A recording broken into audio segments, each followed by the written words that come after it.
The president is not used to hearing no from his own party, so is going to have any better luck from John Roberts? Let's discuss with our experts. MS Now senior White House reporter Vaughn Hilliard, Morgan State professor of politics and journalism Jason Johnson, he's an MS Now political contributor, Amanda Carpenter of Protect Democracy, and Michigan law professor Leah Littman. She is the author of Lawless: How the Supreme Court Runs on Conservative Grievance, Fringe Theories, and Bad Vibes. Leah, the vibes, they are in fact quite bad. Does the president get a say in who gets a ballot? No, under the Constitution and under federal law, the president does not have authority over federal elections. That authority is generally given to the states, although Congress, if it chose, could displace that authority. Congress has not exercised that authority. They have not attempted to hand over authority to the president. The president doesn't have it. I think the only question is whether the Supreme Court is going to say that the challenge to this executive order was essentially brought too early and that we need to wait to see how the president might implement it before they actually allow a lower court to block it. And what happens then, Leah, if that's what they decide?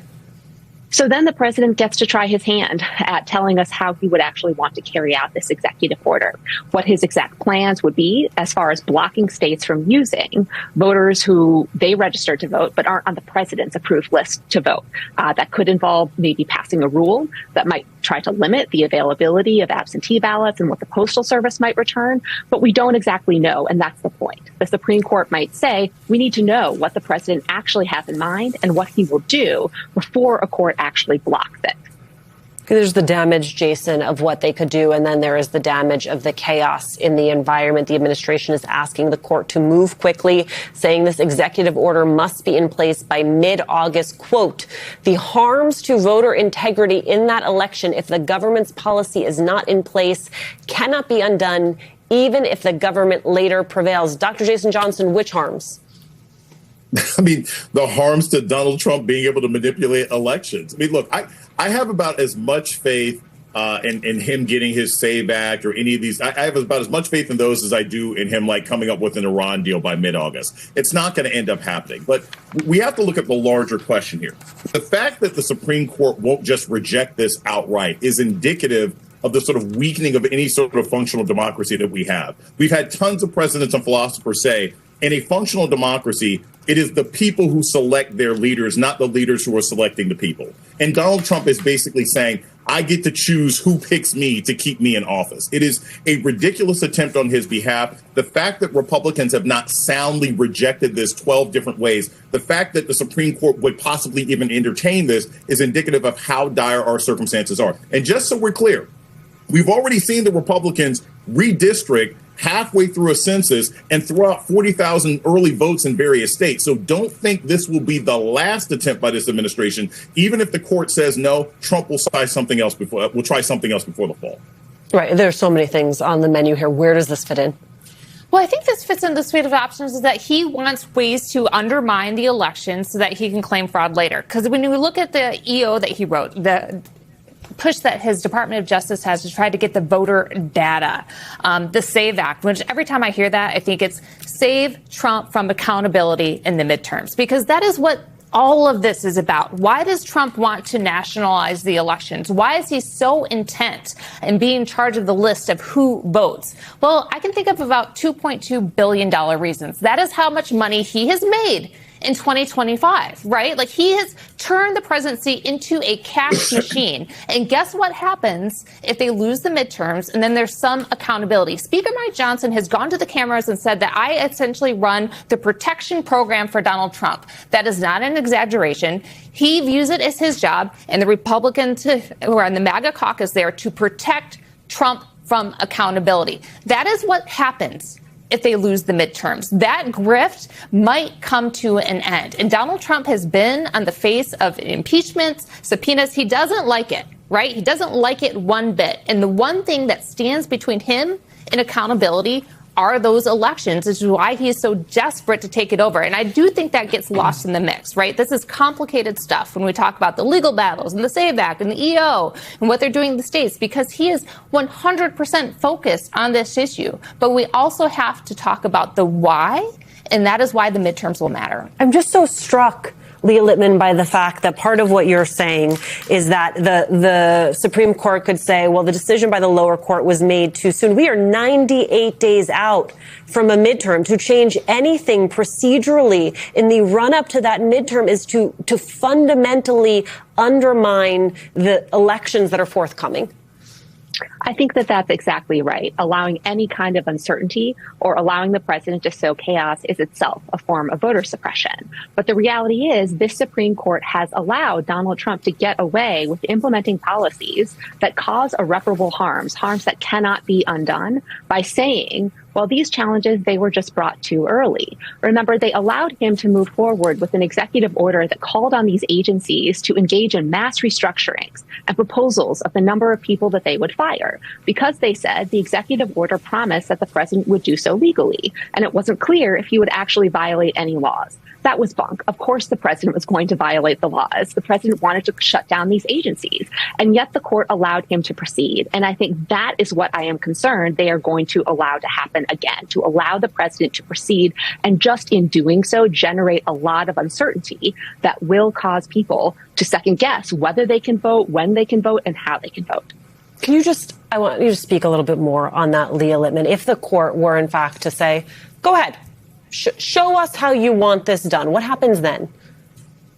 Then the president begins to unravel kind of what he wants his policy to be. It's like when the Supreme Court last year allowed the president to move forward with his plan to potentially implement the wildly illegal birthright citizenship executive order. The president never actually implemented it. Instead, his administration came up with some guidance about how they might implement it if they did so, only for lower courts to immediately move quickly to block it before he was able to do so. And that is what the Supreme Court might do. They might put the president in a position to try to sneak through some efforts to create additional uncertainty or block certain people from voting before lower courts again have the chance to block it. And so they would be allowing the president to effectively try his hand to float different possibilities for how he might interfere with the upcoming election. Ron, can you help me understand the politics of this, the fact that the president is now hanging this on the neck of Senate Republicans? I mean, in a normal administration in Earth One, that would be because the president thought it was some type of political winner. I doubt that is the case here. Is it truly just an expression of his lack of regard for Republicans who are trying to run for re-election this fall? I'm not sure who he's damaging outside of Susan Collins in Maine, but I mean, this is a moment where he's more so damaging his ability to help get legislation through in the long run up on Capitol Hill by fraying his relationship with the Senate Majority Leader. Politically, I think it's worth noting here that if you compare this, Alicia, to 2021, when Democrats were trying to pass two pieces of major federal voting rights legislation, they had the support of Democrats to pass that legislation. It was just the fact that they were unwilling, Joe Manchin and Kyrsten Sinema, to nuke the filibuster. And that is a stark contrast to here in 2026, because Donald Trump himself yesterday on Air Force One acknowledged that there were 4 or 5 Republican senators who weren't behind the Save America Act. So even if they were willing to nuke the filibuster, which John Thune and other Republicans said that they would be unwilling to do, there's no evidence that the president even has support for the actual legislation that he is trying to put on the necks of his Republican colleagues down the hill. And so for him, it doesn't really clearly make sense what he is doing. He already effectively was able to oust John Cornyn, for example, through the Senate primary. And so for him, this is just, I think, a really good example of the ways in which Donald Trump is getting in the way of his own political efforts, in legislating efforts here in 2026, because frankly, it just doesn't make sense, and nobody around him is really able to justify it either. It is one thing to hear it from you, Vaughn Hilliard, but let us hear it from Senators Thune, Tillis, and Cornyn. I've had this conversation with the president many times. So they came up, met with about 20 Republican senators, and 15 were no on getting rid of the filibuster. The votes aren't there to do it. Staying here longer and just assuming that because we're here, we're going to bridge some profound differences between people is a catastrophic political miscalculation. You can stay here till the cows come home, and it's not going to change anything. Why draw the line here? Here's what I think is going on. I mean, on one hand, Donald Trump does want the SAVE Act. He does want to nationalize elections. He does want federal control. On the other hand, if he doesn't get it, he has this pre-baked fraud narrative to lean back on, to blame the losses on, because you can look at the polls, you can look at his approval ratings. He's not headed for a good midterm election. He desperately wants an excuse. And we've known from the beginning, all the election watchers know the play in advance. He's going to deceive voters with lies about the election, particularly about fraud, to disrupt it, and then deny results he doesn't like. If the SAVE Act doesn't pass, he is just going to revert back to that fraud narrative and run the same kind of conspiracies and lies that we saw when he lost the 2020 election. I mean, those are the menu of options on the table. Just to go back to the metaphor we used earlier, Jason, this is like a nice diner menu where really you just have so many things on there that, like, whatever your appetite, you can pick, you can choose, and that is by design. Yeah, I mean, look, the idea is to flood the field with chaos and nonsense and everything else like that. But I think there is one slightly positive thing that can be found in this. So let's assume that the Supreme Court folds because it's a captured court, and they basically go to Donald Trump and say, okay, show your work, right? Like, treat him like a fourth grader, show your work. And he lays out this plan. One thing about Donald Trump is the line between what he says he wants to do and how it's implemented is usually 4 football fields wide, right? He is a Bond villain who will sit there pontificating and twirling his mustache in some huge speech. We're going to do this. We're going to do this. We're going to do this.